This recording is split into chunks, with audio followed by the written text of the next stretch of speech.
Evening. This is a horrific day for the Commonwealth of Virginia. Our hearts ache over the senseless violence that has been inflicted upon the Virginia Beach community today. My deepest condolences and prayers go to the families of those who left home this morning and will not return tonight. They were all someone's child, and many were someone's parent. They were heading into the summer weekend. That they should be taken in this manner is the worst kind of tragedy. Their families are facing painful loss and grief. They each leave a hole in a family, in their neighborhood, in this community, and in our Commonwealth. We mourn with their loved ones, but sympathy doesn't fill that hole. We must take care of these families. These horrific tragedies test our souls. Grief doesn't pass quickly. It lasts far beyond these coming days, and these families will need support in the months and years to come. I'm also praying for those who were injured in this tragedy and hoping for their full recovery. Along with the pain of their own injuries, they face the loss of their co-workers and their friends. I want to commend the local and state law enforcement officers, the first responders, the medical teams, and all others who acted swiftly to respond to this situation. Their actions likely saved lives, and they have experienced scenes and injuries no one should ever have to face. My thoughts continue to be with the victims and their families. To them and to the city of Virginia Beach, I offer the full support of the Commonwealth of Virginia. Tonight, we are all about Virginia Beach. I'd now like to turn the podium over to our Mayor of Virginia Beach, Mayor Dyer. Today is Virginia Beach's darkest hour. A senseless crime happened and imposed tremendous grief upon the people of Virginia Beach, the Commonwealth, and this country. When we get through the shock of it all, and we get through the details that we must go through over the next day or two, I believe that our community, Virginia Beach, along with our neighbors in our other cities, in Hampton Roads and our Commonwealth and our country, will be there for not only the families, because that's when they're going to need us going forward, but we're going to show that Virginia Beach is a city of resolve and dedication. And, we are going to be there for all the families, the friends, and our community in a big way. And for that, I thank you, and I would like to turn this over to Chief Cervera for an update.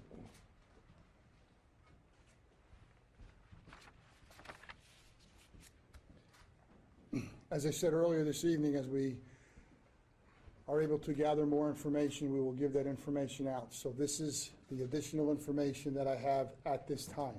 Again, it will probably change a little, and it may increase as we move forward as we're investigating this case. Right now, we have a team of investigators, detectives from the city of Virginia Beach, being assisted by forensic technicians from the FBI and the state police in processing this most horrific scene. We are in the process of identifying the victims and making notification to their families. I can tell you that we do have an additional victim to report. We now have 12. One victim succumbed to the injuries on the way to the hospital. We also have 4 additional victims being treated at area hospitals, and we have reports that others may have self-transported. So as we get more information on that, we will begin to release it. Our process is always to notify family members prior to releasing names. We do know who the suspect is. We have not been successful in notifying certain family members. Once we are able to do that, we will release his name once. We're going to mention his name once, and then he will be forever referred to as the suspect, because our focus now is the dignity and respect to the victims in this case and to their families. I can tell you that when the initial call came out of an active shooter in Building 2, Building number 2 in our city houses information technology, planning, public works, and public utilities, plus a printing operation.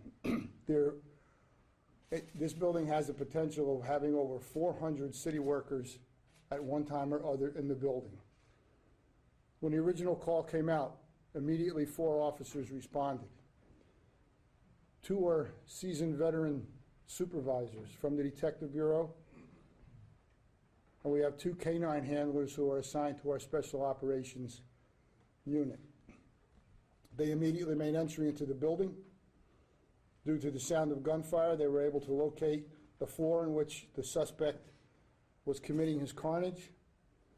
They immediately engaged with the suspect, and I can tell you that it was a long gun battle between those 4 officers and that suspect. We've recovered a .45 caliber handgun with multiple extended magazines that were emptied at the time. The suspect was reloading extended magazines in that handgun, firing at victims throughout the building and at our officers. I want you to know that during this gun battle, basically the officers stopped this individual from committing more carnage in that building. When the suspect went down due to his injuries, our officers then immediately rendered first aid as they were removing him from the building to the waiting EMS personnel. And I need to say that a second time. Even though he was involved in a long-term moving gun battle with these officers, when he went down, they did what cops do, and they rendered first aid to this individual. He succumbed to his wounds.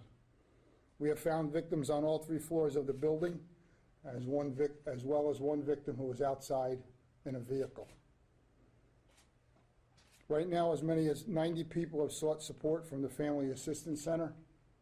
And again, we are in the process. Our goal now is to identify everyone in that building as quick as we can so we can make the proper notifications to the families of those victims. Do we have any questions? Chief, you were saying outside, what was the relation to the victim outside? That was I mean, not the relation, but what, did you say it was a vehicle? I just want to clarify. an individual was in his vehicle when the suspect shot him. Chief, there were reports that this was a disgruntled employee. Had he been recently fired, or were there any indications of any workplace trouble? I have no information at this time as to the background of the individual, other than he's a city employee.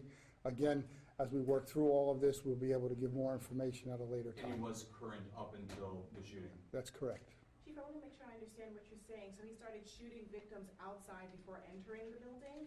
There was one victim outside. He entered the building. He was armed with a .45 caliber handgun that had a suppressor on it. Can you tell us more about the extended magazine? I'm sorry? Can you tell us more about the magazine? They're extended magazines. In other words, they have more ammunition than the regular magazine. With apologies, Chief, in terms of the numbers, 12 people were killed, and then the gunman was the 13th person who was killed, or is that the number? We have 12 victims Victims. and a deceased suspect. Thank you, sir. Chief, were any of the victims targeted, or was all of this random? At this time, I can't comment on that as we work through the investigation. Do we know if all victims were city employees? I cannot give you that because we are in the process of identifying the victims. Yes, Joe? The numbers have changed a little bit. I just want to make sure we're straight. Can we just get the sum total of what that number is now? Well, I originally reported we had 11 Yes, sir. victims. 11. We have an additional. One victim did not succumb to the wounds on the way to the hospital or at the hospital. And I am told that we have 4 others at the hospital right now going through surgeries. So my math brings that to 9. Well, your math would say that we have 12 deceased. Well, yes, sir, I understand. So I apologize, I just don't want to make an error, but before you said that there were 6 injured? Injured. I did. And again, that was the information that I had at that time. It's been updated. So now it's 10 injured. No. No. We have 12 Two of the 6 deceased. injured succumbed. Right, we have 12 deceased, and we have 4 who are injured, Who are currently, going through, yes, going through surgeries. Chief, have police had the opportunity to search the shooter's home, and have they found anything that's been of interest, We're like additional weapons? We're in the process of continuing our investigation at this time, Were any other weapons found at the scene? There were reports that there was a rifle there as well. and we're in the process of continuing. That's the best I'm going to be able to tell you at this moment. Chief, can you elaborate more on the extensive gun battle between the officers and the shooter? Well, I can tell you that there was numerous shots fired by the individual. Shots were fired from various places down the hallway that the officers at one time returned. Basically, the ammunition that they had. So when we talk about this kind of a situation, and many times when we talk about an officer-involved shooting situation, it may be minimal rounds by the suspect and by the police officers. This was well beyond that.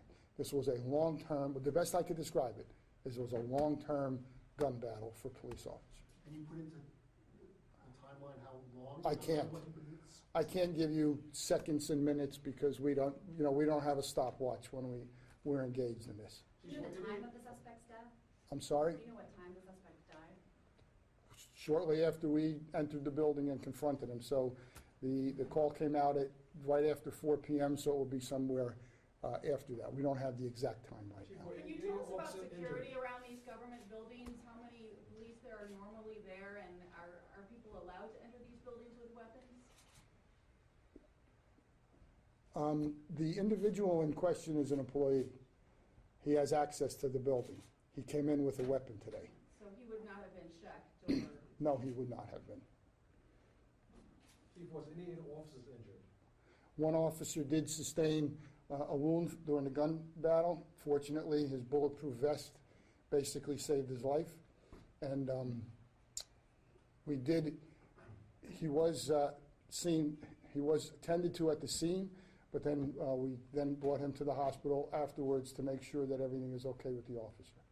Chief, when you say suppressor, is that a silencer? Is that the same thing? It's a suppressor. It's a sound suppressor. Was the gun recovered legally obtained? We're working through ATF at this time. It's part of our investigation. And has your department recently, I know in the past you have prepared for a scenario like this. I mean, how recently was the last time you prepared for this? We train continuously. We train not only as first responders for police, but we train with fire, and we train with our EMS personnel, because we know that when you have a major scene like this, you're going to need all first responders into that particular area. So we do train extensively, both on what we call tabletop exercises as well as an all-hands-on exercise in a building. So I can tell you that we do train extensively, and how many weeks or months prior, I can't give you the exact number. But our officers and our EMS personnel and our fire personnel are highly qualified, unfortunately, in a situation of an active shooter case. So Chief, there were, of the 4 officers who entered, 2 were detectives and 2 were members of the K-9? Of K-9, that's correct. Thank you. Okay, thank you. Just one final thing, and I've said it before, and you heard the governor and the mayor speak of it. We have numerous victims, and we have numerous families. Let's make sure that we keep their dignity and their respect as the #1 piece of news that we're going to give out, and I know that our local media always abides by, because their lives are changed forever. The folks who work in that building their lives are changed. I have a number of officers right now who are processing through what best could be described as a war zone. Their lives are going to be changed. Thank you. Thank you, Chief. Can I ask a quick question of Manager Hanson? Are any, because of this involved city employees, or any city services going to be affected by all of this? I mean, obviously, every one of your employees has to be grieving. Just, I know some work's got to go on, but how's that being handled?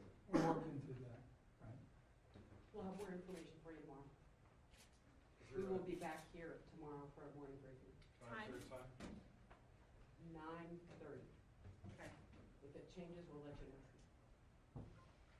Thank you, everybody.